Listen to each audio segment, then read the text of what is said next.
It's Patrick Hutzel from intensivecarehotline.com with another quick tip for families in intensive care.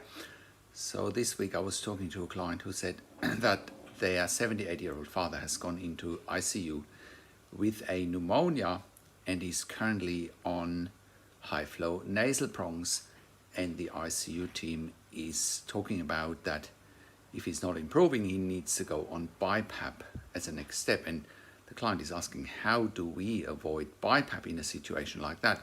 So that's a really great question, and let's break this down.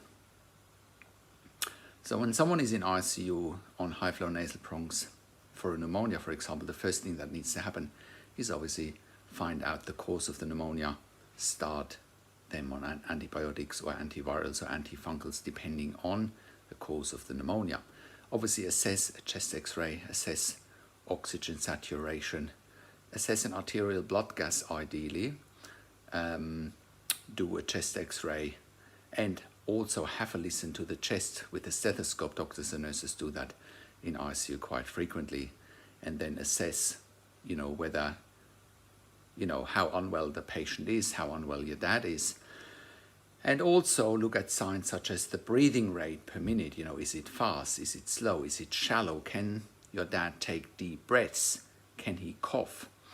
Because that is really important to keep someone off BiPAP, to do deep breathing exercises, to do coughing exercises, to mobilize, to get out of bed, so that when someone is lying in bed all day in ICU, their lungs can't expand, whereas if someone is sitting up, their lungs can expand.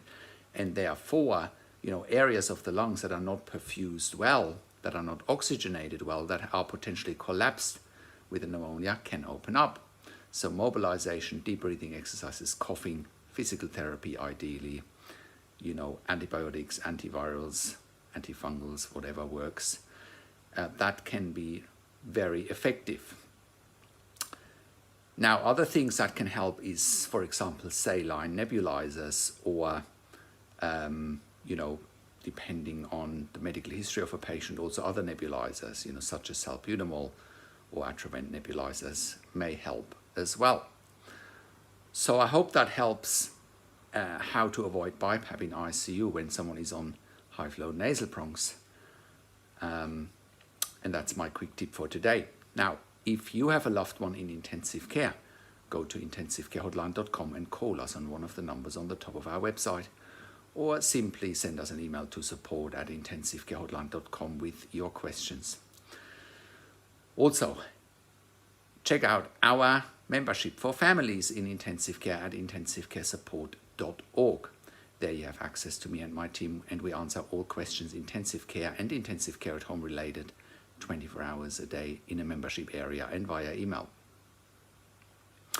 If you need a medical record review, please contact us as well. We review medical records for our clients while they have a loved one in ICU in real time, and also after ICU, especially if you suspect medical negligence. But it's obviously more important that we can interpret clinical data for you while your loved one is in ICU, so we can set you up with the right questions or ask the questions on your behalf, so that you have maximum input and maximum peace of mind when your loved one is in intensive care.